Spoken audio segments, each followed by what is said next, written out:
Okay, thanks. So good afternoon. I'm Silvia Rossi from the University of Napoli, Federico II.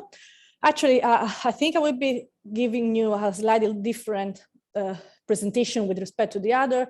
I am a computer scientist. I'm working in robotics, but I work mainly in human-robot interaction and social assisted robotics.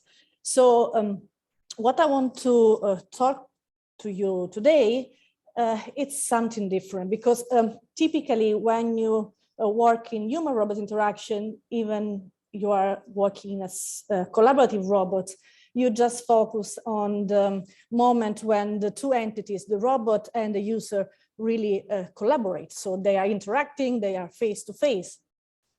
But if we consider a robot that is in our house, for example, we cannot think about the robot doing interactive tasks all the time. So he will do other things, probably, hopefully, he will clean our house. So it could be used as a tool, or it could be used as an autonomous system, but still we have also to think about what happened in the behavior of the robot when the robot is not interacting with us.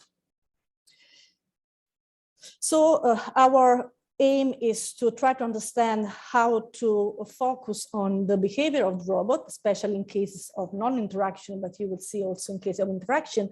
And we think about that somehow the robot have to take into account the user even in these cases, because these are the important cases where the acceptance and the trust between the robot and the user is building up. So if the robot is able to behave in a social acceptable way, even though if not interacting with the user, that would be something that is really fundamental for us.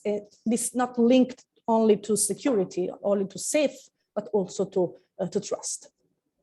So all these ideas are now in a project that I'm coordinating. It's a European training network. So in the PERSEO project, we are actually looking at understanding how the robot can make the awareness of the context around this, but also in particular about the human and the activities of the human being around the robots, and how to use this information to adapt the behavior with respect to what is perceiving in order to have a socially acceptable behavior.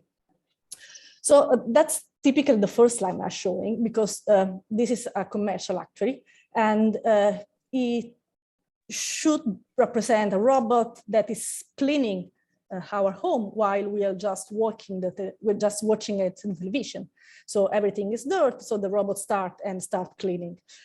But actually, this picture is very wrong, because just think about, you are very relaxed on a sofa, you are watching a very important movie, and then in the special scene, in the final scene, the robot start cleaning, and so there is a lot of noise and a lot of disturb. So this commercial is wrong, because the robot should be aware that it's not the right moment to perform its activity.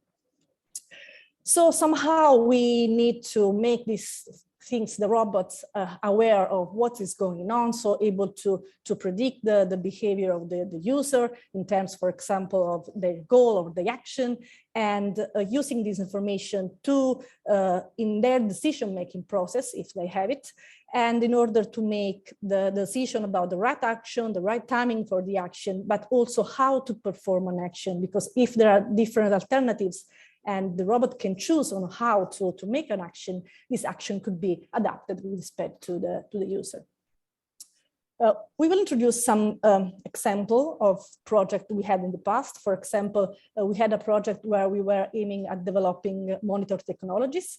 So monitor technology is not really an interactive task. So we have a device, probably a robot, whose aim is to monitor the behavior of the user, for example, a user with some mental problem like dementia.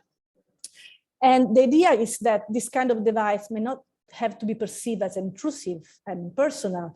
And because just having a device that continually follows you and monitors you may cause discomfort. So how we make this robot or device able to understand what's going on in the surrounding environments in order to decide what's the best to do in order to be better accepted. So for example, in this process, we had real robots that were used in the houses of 7 patients with mild cognitive disease, and they use each the robot for almost a month, and the robot was fully autonomous. But our idea is that even though the robot was autonomous, each robot were customized, were able to understand the particular needs and particular behavior of each user in order to have something, to have a behavior that is well accepted at the end. So that's typically what we expect to when we talk about monitoring activities. So in the future, we will have a fully sensorized house where we are able to get a lot of data. We are able to understand what's going on, what's the temperature, what the user are doing. So we have a lot of information to take care of. But in reality, if we are here in a real house in Naples, the reality is kind of different. So if we want to deploy these systems in real environments, we have to start from nothing. So we have to consider that we have only the robot, and the robot has to take care of its own sensor and have to rely on them, and that's it. So a few times ago, we started to understand, okay, let's try to understand which kind of behavior we can adapt, for example, when a robot is moving. And long ago, we just focused, for example, in speed and trajectories. So we thought that if the robot may be aware of the movement of the user, for example, the speed of movement of the user in a pick-a-place situation, he could eventually adapt its own speed with respect to the movement of the user in an adaptive way. So, for example, be more slow when the user is moving too much, or with higher velocity if the user is calmed down and aware of what is going on. And for example, if the user is not aware of the movements of the robot, of course, the robot should stop. So this is a very first way, reactive way to adapt the behavior of the robot with respect to the external awareness or the user awareness. But then we thought, okay, we have a robot moving in house. So we had like having a roommate always around. And so we have to think about how to model the sharing of space between the robot and the user, because this is very important, again, for trust and acceptance. So we started with a lot of experiment where we try to understand what was the important thing that the robot should take into account when deciding how to approach a user, for example, which distance stop from the user and so on. So the first experiment was, for example, regarding the personality of the user, because of course this different personality may have different reaction with respect to sharing space with the robot. But also we realized that we cannot just talking about spaces in a general way, because how we perceive the space depends on what we are doing. So for example, if we are standing or we are sitting or we are lying, probably our perception of the space around us and the distance from us to the robot may be different. So for example, we realized that with sitting, standing and lying position, the closer distance between the human and the robot were acceptable with respect to the case of standing and walking. So the robot, in order to understand and to decide which is the correct distance, should somehow recognize and be aware of what's going on, even if it's just a recognition of the simple pose of the user. And then for the project, we of course had to make different kind of recognition, because we were more interested in understanding the so-called activity of daily livings of the user. So the robot goal was to understand if the elderly people were behaving in a correct way and they were doing their own typical activity.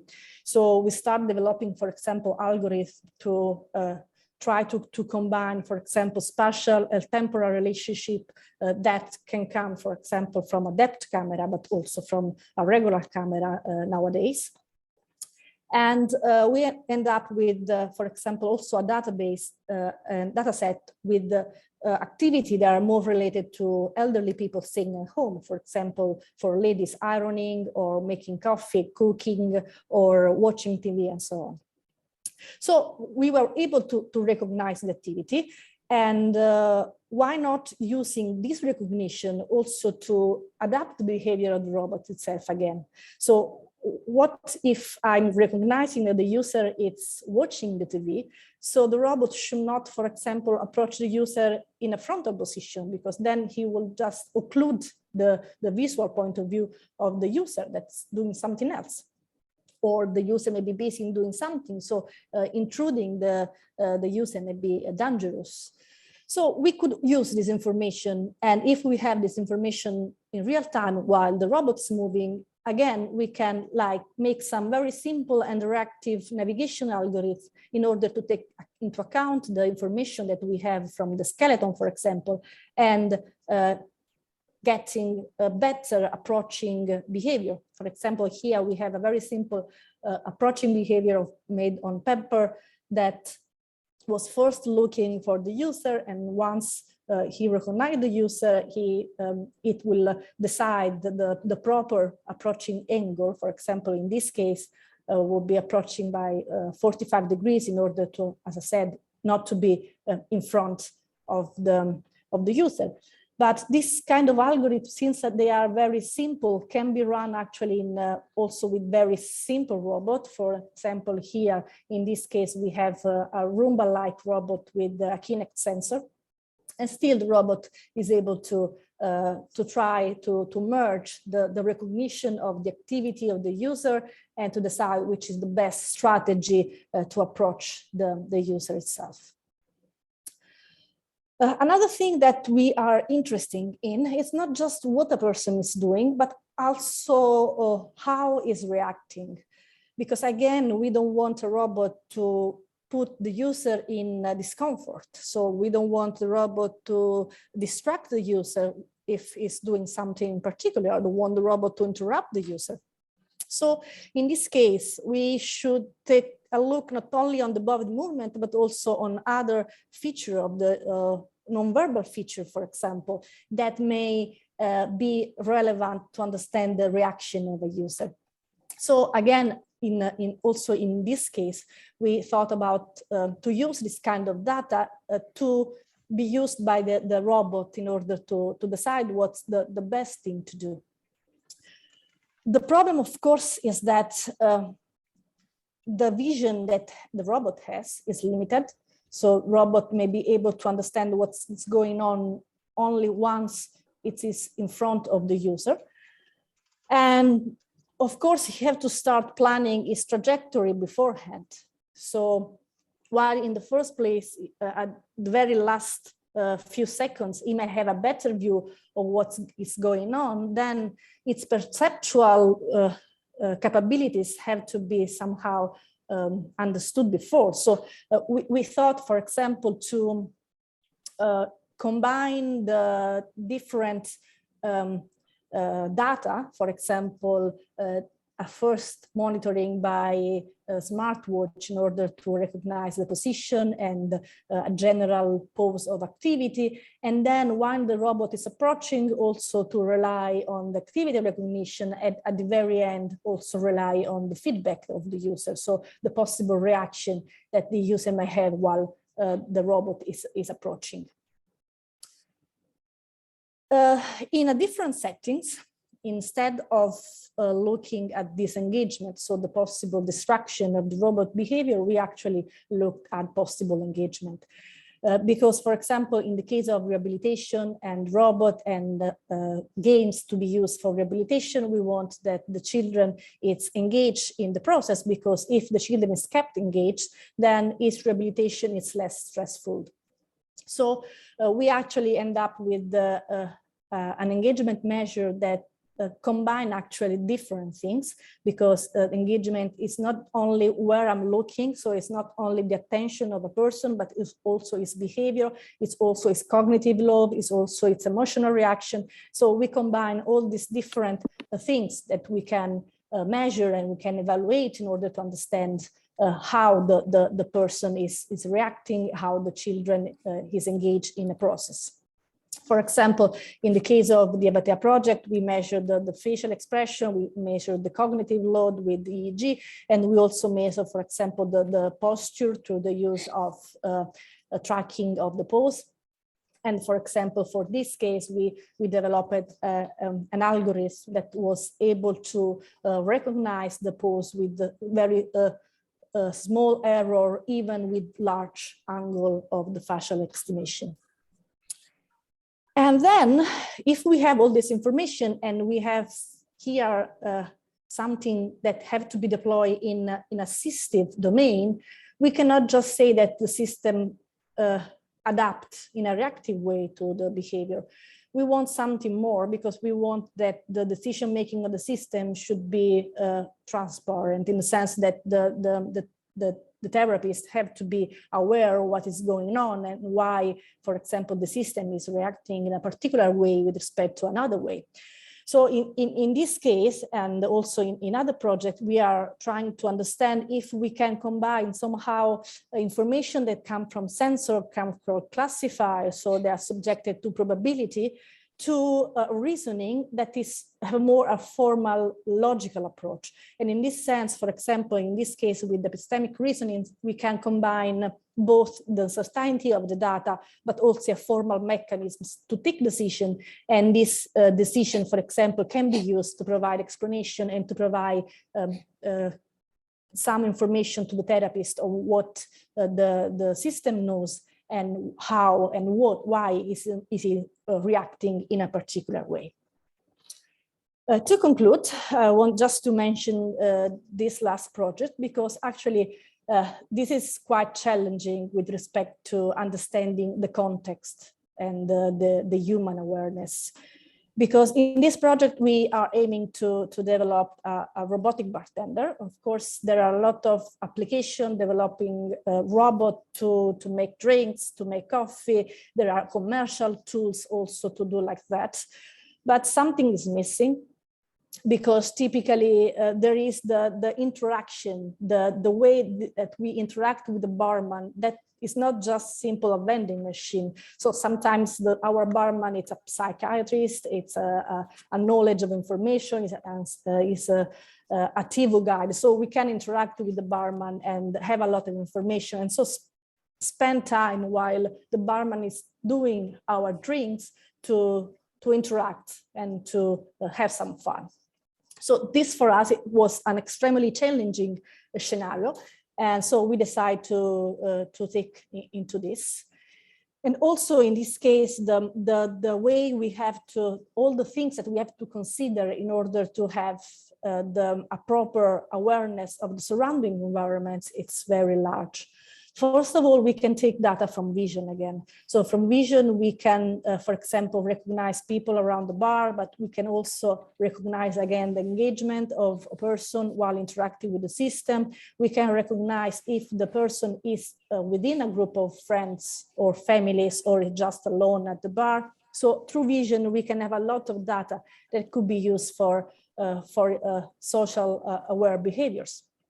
But then we have the voice, because typical interaction with the barman is through vocal interaction. So beyond the fact that we can ask things and the system should be able to recognize what we are asking, our intent, we have also a lot of things that can be used. For example, again, nonverbal cues like our tone of voice to understand, for example, our mood or stuff like that. So the idea is to develop this very complex interaction system where we use all the prediction or recognition of the behavior of the user in order to take action.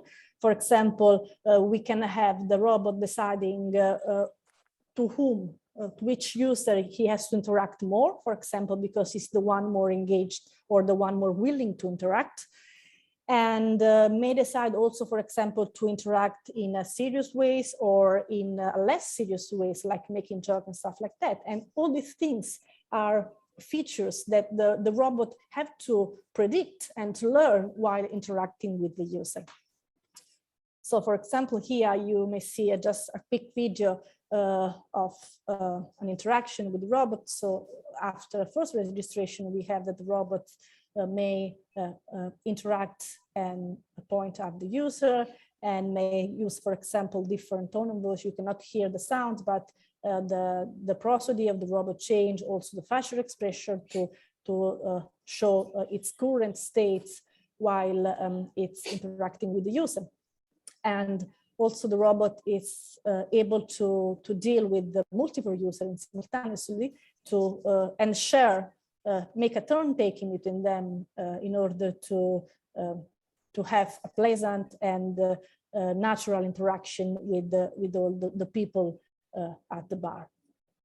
So this is a kind of settings where all the data, all our capabilities of predict the behavior, the posture, and also all the non-verbal interaction of the user, it's really fundamental. So what are the challenges that we have to take care of? First of all, we have perceptual challenges. Because it's not only, as I told you, to be able to monitor the physical behavior of the user, but also our additional cues. And sometimes we would be interested not only in monitoring the cues, but also the absence of these cues. For example, I may want to look at the lack of smile, for example, not at the smile itself. And typically, this kind of challenges require us to deal with multimodal data. It's not just a single channel of information. We have to understand how to combine all this different information in order to be meaningful and not noisy. Because when you have too much data, their combination may produce noise instead of a meaning.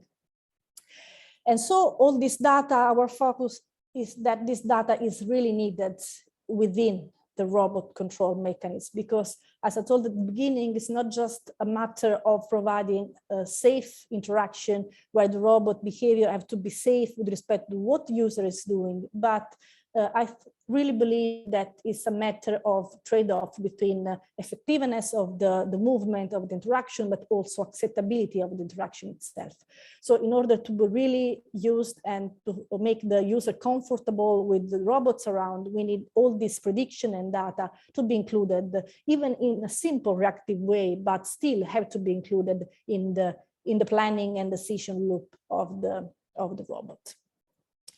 So it's something that we really need the different communities, for example, social scientists, but also HRI and also computer scientists, but also robotics have to talk about and try to understand how to make their background together in order to accomplish this very difficult and challenging task. Because really social intelligence, the ability to have a behavior that is perceived as a social intelligence is what is missing in current human-robot collaboration. That was mainly it. So just that's my current group, and that's just a spot of a conference that will be here in Naples in the next in 2 months. So please, I will be happy to have you all here at Roman. And I'm also happy to have any question from you.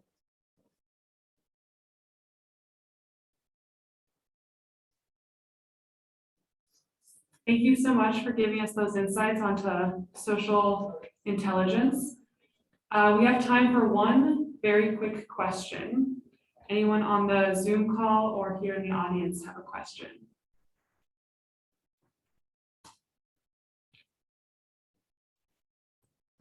We have one in-person question. Thank you for a great talk, Isabel. I like your last quote, social intelligence, on social intelligence. If you had to suggest us one research direction on how to address this, what would it be? Yes, if I get it right, you're asking if there are just one single point to focus to start, let's say? Yes.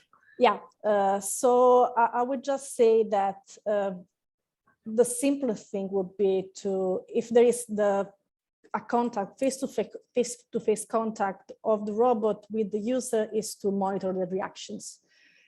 And the second thing, it's to try to forget a little bit about the effectiveness somehow in some, when it's possible in some tasks, but also focus on how the behavior of the robot may be legible with respect to the user, because I haven't talked about that, but legibility is a kind of a very important topic when you have to interact with the user, because if your behavior is legible, it's like when we are trying to understand the behavior of the user, we are trying to predict the behavior of the user, but then the user should be able to predict and to understand the behavior of the robot too.